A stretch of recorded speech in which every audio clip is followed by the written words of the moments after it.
Communication is the process of generating meaning by sending and receiving verbal and nonverbal signs and symbols that are influenced by multiple contexts.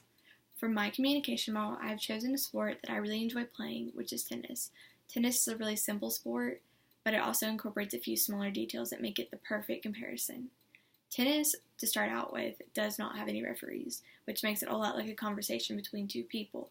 The people playing the game are making the calls as to whether a ball is in or out, and there's no one to come into this conversation to say, what they think should have happened. And tennis, to start out with, you have someone serving the ball. And so this person is acting as the encoder. And so they serve the ball to the other side of the court. So the ball is now going through this channel to reach the other side of the court to the decoder. Now, this supports the Shannon-Weaver model only if the ball either goes out or the decoder fails to hit the ball back over to the other side to continue the game. Now, if they do hit the ball back over, then we'll have to move on to the next model, which is Scram's. Now, Scram's model incorporates an interactive side of the communication, and it involves feedback. So now, to take it up a notch, tennis also represents this model, because if the ball is going back and forth fluently between the two players, then they are now the sender and receiver. So it's a lot more like what you would think of tennis.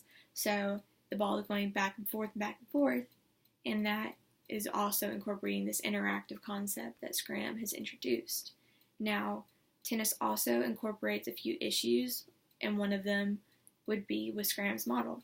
It really shows a good example of ambiguity by when you're warming up for tennis, you kind of hit the ball back and forth with your opponent.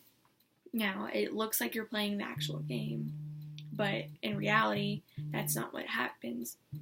So you're hitting the ball back and forth, and sometimes you might not be looking at the other person, and you might be hitting the ball at the same exact time that they are. Now, when this happens, you don't really know who is the one starting it. So who is the sender and who is the receiver? In this case, we really don't know, because they have both been hit at the same exact time.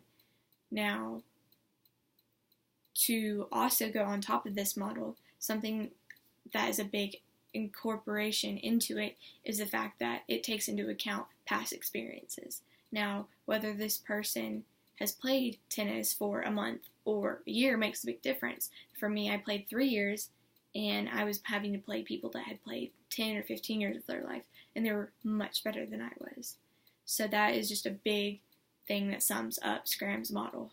Now, to further on to explain tennis a little bit better would be the transactional model, which incorporates all of these other aspects of tennis, but it also goes on top of it by providing an example, a shared meaning by making definite progress conceptually through practicing the game and getting better and more fluent at it and strengthening each concept. You have the serve, forehand, backhand, you have to lob the ball sometimes you have to slice it, and whether you're playing up at the net or back at the baseline, it incorporates all of these different things, which is a lot like the final model of communication, which is really what helped me understand this whole thing as a whole, and it made it a lot easier for me to understand.